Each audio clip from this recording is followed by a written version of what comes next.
War of 1812.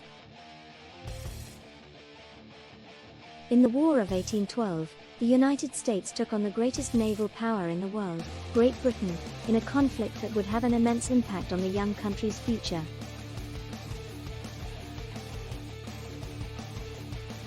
Causes of the war included British attempts to restrict U.S. trade, the Royal Navy's impressment of American seamen, and America's desire to expand its territory. The United States suffered many costly defeats at the hands of British, Canadian and Native American troops over the course of the War of 1812, including the capture and burning of the nation's capital, Washington, D.C., in August 1814.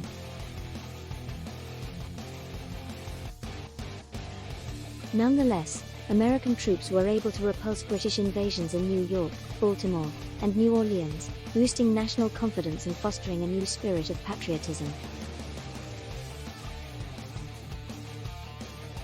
The ratification of the Treaty of Ghent on February 17, 1815, ended the war but left many of the most contentious questions unresolved. Nonetheless, many in the United States celebrated the War of 1812 as a second war of independence, beginning an era of partisan agreement and national pride. Causes of the War of 1812. At the outset of the 19th century, Great Britain was locked in a long and bitter conflict with Napoleon Bonaparte's France. In an attempt to cut off supplies from reaching the enemy, both sides attempted to block the United States from trading with the other. In 1807, Britain passed the Orders in Council, which required neutral countries to obtain a license from its authorities before trading with France or French colonies. The Royal Navy also outraged Americans by its practice of impressment, or removing seamen from U.S. merchant vessels and forcing them to serve on behalf of the British. In 1809, the U.S. Congress repealed Thomas Jefferson's unpopular Embargo Act, which by restricting trade had hurt Americans more than either Britain or France. Its replacement, the Non-Intercourse Act, specifically prohibited trade with Britain and France. It also proved ineffective, and in turn was replaced with a May 1810 bill stating that if either power dropped trade restrictions against the United States, Congress would in turn resume non-intercourse with the opposing power.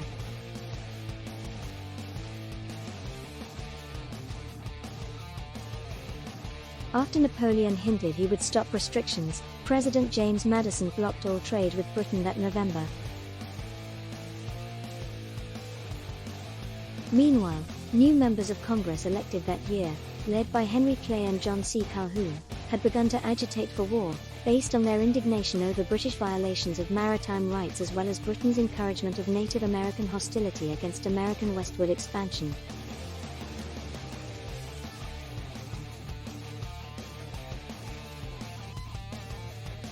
The War of 1812 breaks out. In the fall of 1811, Indiana's territorial governor William Henry Harrison led U.S. troops to victory in the Battle of Tippecanoe. The defeat convinced many Indians in the Northwest Territory, including the celebrated Shawnee chief Tecumseh, that they needed British support to prevent American settlers from pushing them further out of their lands.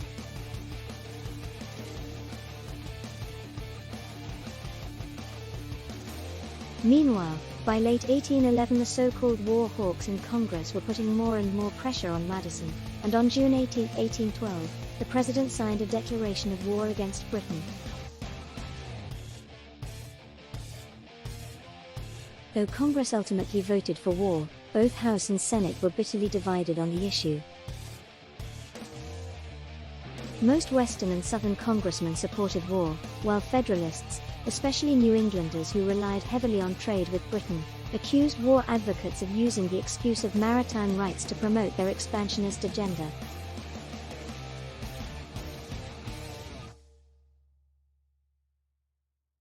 In order to strike at Great Britain, U.S. forces almost immediately attacked Canada, which was then a British colony. American officials were overly optimistic about the invasion's success, especially given how underprepared US troops were at the time.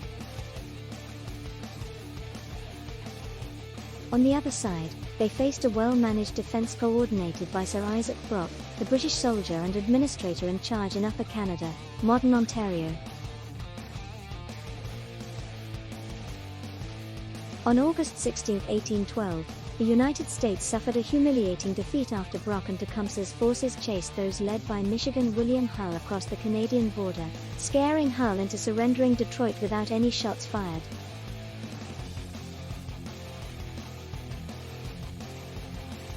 War of 1812, mixed results for American forces. Things looked better for the United States in the West, as Commodore Oliver Hazard Perry's brilliant success in the Battle of Lake Erie in September 1813 placed the Northwest Territory firmly under American control.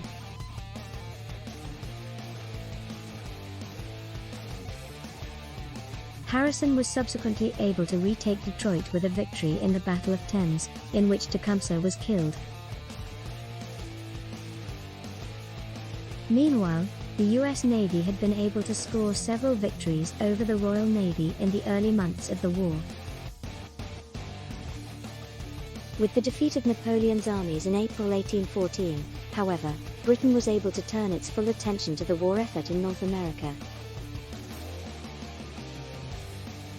As large numbers of troops arrived, British forces raided the Chesapeake Bay and moved in on the US capital, capturing Washington, D.C., on August 24, 1814, and burning government buildings including the Capitol and the White House.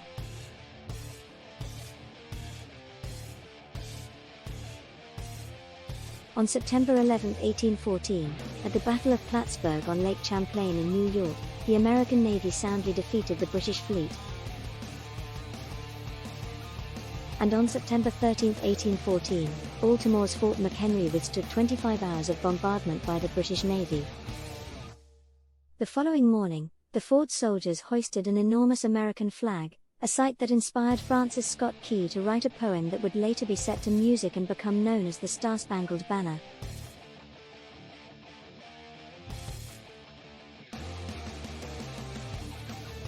Set to the tune of an Old English drinking song, it would later be adopted as the US national anthem. British forces subsequently left the Chesapeake Bay and began gathering their efforts for a campaign against New Orleans. End of the War of 1812 and its impact. By that time, peace talks had already begun at Ghent, modern Belgium, and Britain moved for an armistice after the failure of the assault on Baltimore. In the negotiations that followed, the United States gave up its demands to end impressment, while Britain promised to leave Canada's borders unchanged and abandon efforts to create an Indian state in the Northwest.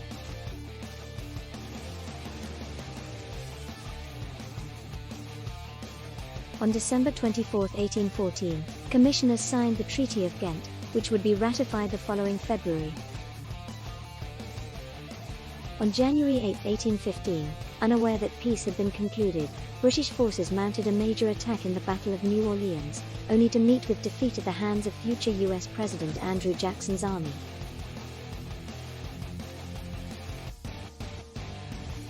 News of the battle boosted sagging US morale and left Americans with a taste of victory, despite the fact that the country had achieved none of its pre-war objectives.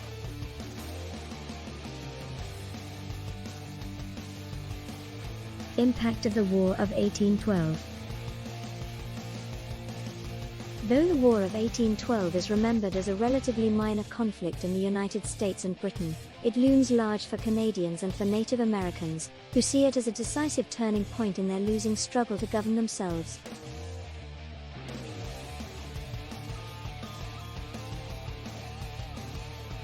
In fact, the war had a far-reaching impact in the United States, as the Treaty of Ghent ended decades of bitter partisan infighting in government and ushered in the so-called era of good feelings.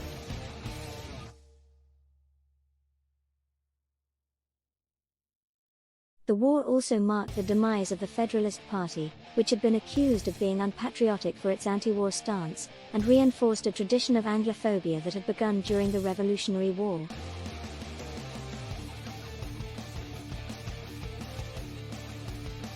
Perhaps most importantly, the war's outcome boosted national self-confidence and encouraged the growing spirit of American expansionism that would shape the better part of the 19th century.